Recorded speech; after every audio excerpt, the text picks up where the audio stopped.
안녕하세요. 개념상상 고등부 전문학원 부원장 낭낭쌤입니다. 안녕하세요. 상상입시센터장 송쌤입니다. 오늘 이야기할 거는요. 전체적인 방향성에 대해서 얘기할 텐데요. 앞으로 교육이나 진로나 육아 관련된 여러 가지 정보들과 우리 부원장님 낭낭쌤의 경험들을 융합을 해가지고 정보를 전해드리려고 합니다. 첫 시간인데 어떻게 생각하세요? 이제 소장님하고 함께 어머니들께 좋은 정보를 주게 돼서 제가 너무 뿌듯하고요. 앞으로 좀 더 노력해서 이거를 보시는 모든 학부모님들께 정말 참여하기 잘했구나라는 보람을 좀 드리고 싶고요. 앞으로 소장님 정말 잘 부탁드립니다. 네, 감사합니다. 이제 영상의 순서는 주제 말씀드리고 그와 관련된 이야기들 마무리 결론 순서로 말씀을 드릴 겁니다. 끝까지 잘 봐주세요. 오늘의 주제는 수능 공부입니다. 며칠 전에 수능 성적이 발표가 됐고 이제 생명과학 2와 관련된 판결도 나게 되면서 궁금증 같은 게 많으실 것 같아서요. 첫 번째 주제로서 수능과 관련된 문제를 다뤄봅니다. 네, 이번 수능이 굉장히 어려웠다 하더라고요. 불수능이었다고 하고 네. 처음 또 치른 시험이다 보니까 어머니들이 아마 관심이 많으실 것 같아요. 올해 수능이 어땠는지 정말 관심이 많으실 것 같아요. 실제로 지금 정시 지원하는데 많은 혼란을 겪고 있는 것 같긴 하고요. 네. 그 다음에 문이과 통합이라는 분야를 봤을 때 처음으로 시행되다 보니까 여러 가지 정보 부족한 게 사실인 것 같습니다. 네. 그래서 수능 영역별 응시자나 선택의 분포에 대해서 중점적으로 얘기하면서 원장님께서 네. 관련된 이제 경험들 어떤 게 좋은지. 네. 저도 선생님의 분석 결과를 잘 들어보고 싶네요. 우선은 수능 영역별 응시자 현황을 보면요. 전체적으로 봤을 때 국어부터 응시자 수가 몇 명인가가 중요합니다. 국어를 선택한 학생들이 99.7%가 거의 대부분입니다. 네. 44만 명 정도가 응시했으니까 네. 이게 실제 수능의 응시자 수다 볼 수 있는데요.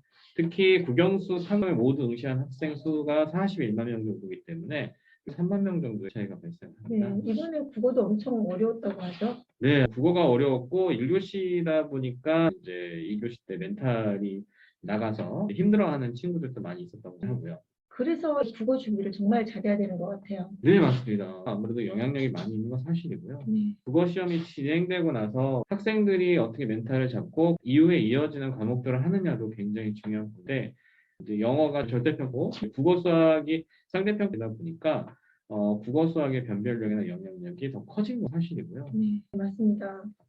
특히나 국어 선택 과목 응시자 수를 보면 헌법과 작문이 제일 많은 네, 나왔어요. 활용을 보통 많이 선택하더라고요. 네네네. 근데 이제 표점 부분은 언어와 매체 더 잘 나오고 있고요. 네. 상위권 학생들 같은 경우 언어 매체를 선택한 학생들도 굉장히 많은 것 같고요. 네. 특히 이번에 만점자 한 명인데 그 학생도 언어 매체를 선택했더라고요.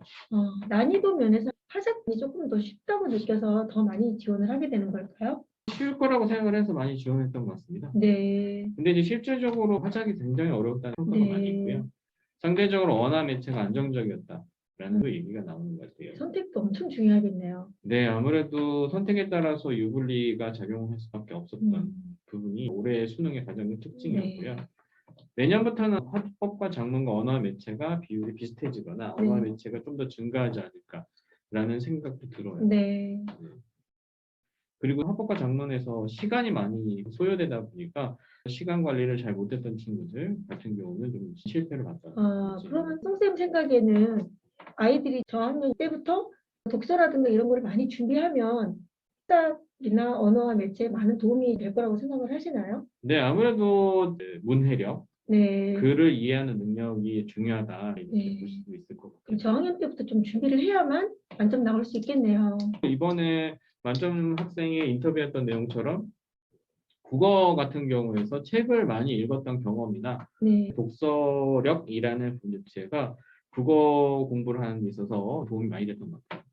네. 그다음에 수학 같은 경우 보면 확통이 51%를 많습니다.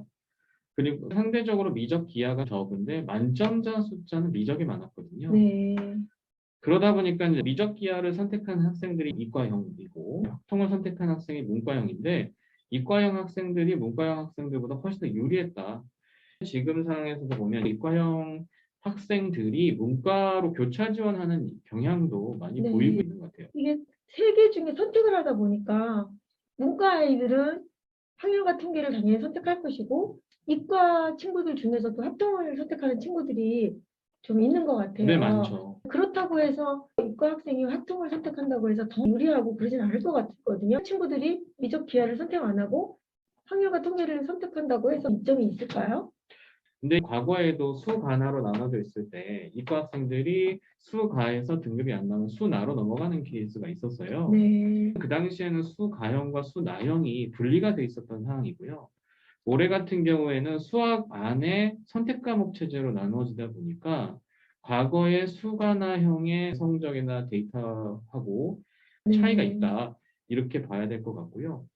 과거 뭐 수가로 선택했을 때 3등급 나오지만 수나로 선택해서 1등급 나온다. 그건 네. 유리했던 거거든요. 네. 그 문이과 통합을 하면서 아무래도 문과 학생들이 수험수를 같이 하다 보니까 1등급 따기가 수월하지 않았을 것 같은데. 실제로 네. 만점자 중에 90%가 미적기를 선택한 이런 예측도 나오고 있습니다. 네. 그래서 확통을 선택했던 문과형 친구들이나 이과 중에 뭐 확통을 선택한 친구들이 생각보다 유리하지 않았고요. 네. 불리함을 가질 수밖에 없었다라는 게 총론인 것 같아요. 어머님들 이런 부분도 좀 잘 생각해서 선택하셔야겠네요. 네, 그렇죠. 실제로 많은 어머님들께서 고민을 하시죠. 네. 수학 선택에 있어서. 미적은 너무 범위도 많고 어렵기도 하고 한데 차라리 확통을 선택해서 더 좋은 점수를 받는 게 나은 거 아니냐 네. 이렇게 생각할 수도 있지만 결과적으로 놓고 봤을 때 좋은 점수를 받는 학생은 많지 않다. 그러니까 어머님들과 학생들과 마음을 잘 맞춰서 잘 선택해서 네, 실질적으로는 학생이 중요하니까 그렇죠. 학생이 네, 선택할 수 있게끔 잘 도와줘야 될 것 같아요. 맞습니다. 네네. 그래서 아무래도 내년 수능에서는 미적이 대세가 되지 않을까 네, 네. 생각이 듭니다. 그다음에 사회탐구 영역은 뚜렷하게 딱 나타납니다. 네. 생활과 윤리와 사회문화가 네. 지배적이었다. 네. 이렇게 인원이 많은 선택 과목을 선택하는 것도 좋긴 하지만 네. 본인이 가장 잘하는 거를 선택하는 게 좋을 것 같아요. 네, 저도 그렇게 생각해요. 네. 네. 그다음에 이제 과탐 같은 경우 이번에 많은 논란이 있었습니다. 네. 물화생지 중에 생원 지원이 제일 많았습니다. 네. 이번에 논란이 됐던 게 생2였고요. 20번 문제였죠. 법원 결정에 따라서 전원 정답 처리하게 되면서 점수대가 좀 높아지다 보니까 1등급, 2등급 해당하는 학생들 숫자는 줄었고 네. 표점은 떨어지면서 생투 선택하는 학생들의 불리함이 커졌죠. 등급이 갈리게 되고 시기가 많이 바뀌었을 것 같아요. 네, 실제로 많이 그랬고요. 생투를 선택한 6천 명 정도의 학생들이 서울대학교를 지원하는 학생들이 많았다는 점에서 네, 그렇죠. 추가목이니까. 네. 또 생투를 선택한 친구들 가운데 의대를 지원하는 학생들 많이 있었을 거예요. 네. 아무래도 이과 최상위권 학생들 사이에서 희비가 엇갈리는 문제도 있었을 네. 것이고 등급에 해당하는 인원 숫자가 달라지게 되면서 네.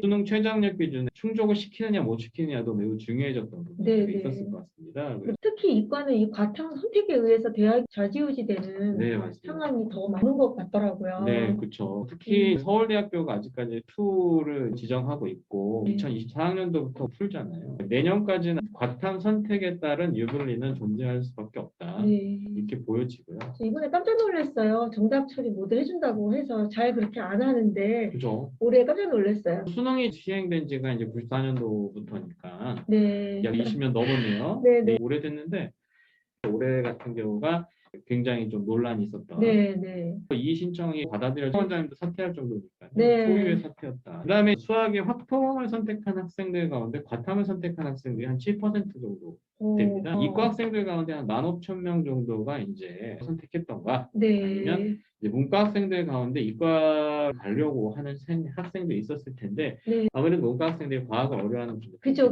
네. 그래서 이과에서 이 정도 숫자가 확통으로 넘어간 게 아닐까 생각하고요. 이런 학생들 가운데 대다수는 상위권은 아닌 것 같습니다. 네.